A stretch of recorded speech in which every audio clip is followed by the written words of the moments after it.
నిన్న ఇవాళ hot issue ఏంటి అంటే సీఎం జగన్ పై రాయితో దాడి చేయడం అనేది ప్రతి ఒక్కరు కూడా స్పందిస్తున్నారు. కానీ పవన్ కళ్యాణ్ గారు కాస్త డిఫరెంట్ గా స్పందించారు. అంటే ఎవరైనా అసలు రాయితో కొట్టారా లేక ఆయన్ని కొట్టేసుకున్నారా అని అంత హార్ష్ గా రెస్పాండ్ అవ్వడం అంత అవసరం అంటారా? ఖచ్చితంగా అవసరమే ఇవాళ రాష్ట్రంలో జరుగుతున్న పరిణామాలను బట్టి. ఎప్పుడు కూడా పవన్ కళ్యాణ్ గారు దేనికి కూడా ఊరకనే ఏదో రాజకీయంగా రియాక్ట్ ఉండదండి.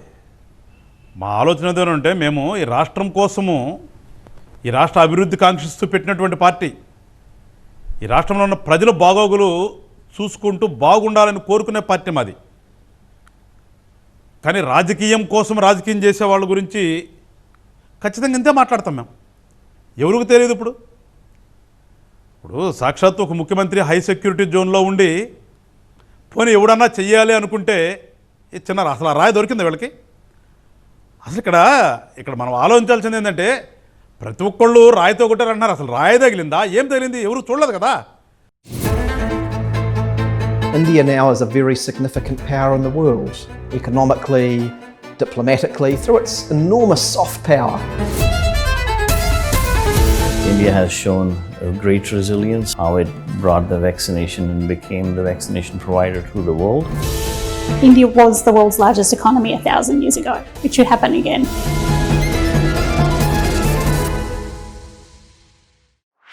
This and more. Streaming on News 9+. ఇప్పుడు ప్రతి క్రైమ్కి కూడా ఒక వెపన్ ఉంటుంది. కర్రతో కొట్టాడా, కత్తితో పొడిచాడా, లేదంటే సుత్తి తీసుకుని కొట్టాడా, ఏదో ఒకటి దొరుకుతుంది మనకి. ఇక్కడ అసలు అదేమి లేదు కదా. ఇక్కడ అదేమి లేకుండా అది ఊహే. వాళ్ళు రాయి తగిలిందే అంటున్నారు. ఆ రాయి ఎక్కడ దొరకలేదు కదా ఎవరికి. అందులో ఒకళ్ళకి కాదు, ఈయనకి తగిలి మళ్ళీ ఈయన నుంచి మనం చెప్పాలి. ఒక రకంగా చెప్పాలంటే క్యారం బోర్డు ఆడేటప్పుడు కాయను కొడితే ఒక అంచుకు కొడితే ఇంకొక అంచుకు వస్తుంది, లేదా కాయ తగిలి ఇంకొక కాయ తగులుతుంది. ఆ టైప్లో ఈయనకి తగిలిన తర్వాత మళ్ళీ అది వెళ్ళి ఎవరికి తగలకుండా పక్కన ఉన్న వెల్లంపల్లి శ్రీనివాస్ గారికే తగిలింది. సో ఇలాంటప్పుడు మరి అనుమానాలు రాకుండా ఎట్లుంటాయి? సహజంగా వదా. సో అసలు ఏం జరిగిందో తెలియదు. రాయో లేదంటే ఏదో దండేశారు, ఆ దండకి ఏదో మేకులు ఉన్నాయి, ఏదో బయటకు వైరు చుట్టారు, ఆ వైరు గీసుకుంటుంది అంటున్నారు. ఏంటి అనేది ఎవరికి తెలియదు. కానీ దెబ్బ వచ్చింది. ఆ దెబ్బ కూడా ఎట్లా చీకట్లో వచ్చింది.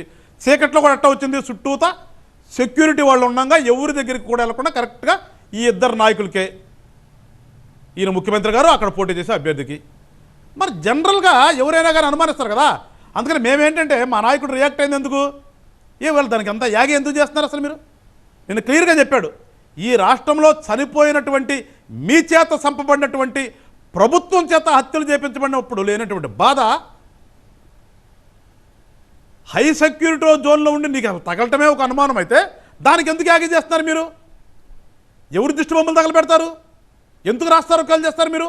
మీ శాతకంతనం కదా అది, మీ శాతకంతనం కదా. ప్రభుత్వం నడుపుతుంది మీరు కదా. మీ చుట్టూతో పోలీస్ వ్యవస్థ ఉంది, మీ చుట్టూతో ఎస్పీజీ ఉంది, అంతా మీ చుట్టూతో పెట్టుకుని ఎవరు అంటారు మీరు? అది కదా. ఇప్పుడు అక్కడ జరిగిన తర్వాత ఏ ఒక్క పోలీస్ అధికారన్నా ఆ అటుపక్కకో ఇటుపక్కకో పరిగెత్తి అసలు ఎవడిసిరాడరా బాబాని ప్రయత్నం చేశారా? ఏమి లేదే. చక్కగా నిదానంగా దించారు, కిందకి బస్సులో కూర్చోబెట్టారు, ఏదో కాటన్తో అద్దారు. తర్వాత ఏదో హాస్పిటల్ తీసుకెళ్లారంటే హాస్పిటల్ ఫోటో వచ్చింది, ఒక 21 మంది పాప వచ్చారు. ఆ దెబ్బకి 21 మంది డాక్టర్లు ఏదో సర్జరీ చేశారంట. అదొక ఫోటో బయటకు వదిలారు సింపతి కోసం. ఒకరోజు బ్రేక్ ఇచ్చారు. అలాంటప్పుడు ఏం మాట్లాడతారండి? ఈ రాష్ట్రంలో జరుగుతున్నటువంటి ఇష్యూస్ని డైవర్ట్ చేయటం కోసం ఒక నాటకం ఆడినప్పుడు, ఇప్పుడు ఆయనకి జరిగినటువంటి, ఆయన వల్ల ఇబ్బంది పడినటువంటి, ఆయన వల్ల నష్టపోయినటువంటి రాష్ట్రంలో ఉన్నటువంటి పరిణామాల్ని మేము ఒక ప్రతిపక్ష పాత్రలో మేము ఇవాళ జనాలకు వివరించుకుంటూ వెళ్తున్న సందర్భంలో నువ్వు వాటిని డైవర్ట్ చేయడం కోసం ఒక నాటకం ఆడినప్పుడు ఖచ్చితంగా అంతే మాట్లాడతాం. దాంట్లో తప్పని నేనైతే అనుకోవట్లేదు.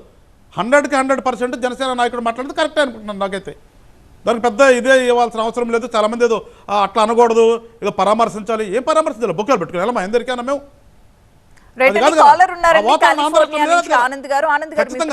ఆ వాతావరణం ఉంటే ఆ వాతావరణం ప్రకారం మేము మాట్లాడేవాళ్ళం.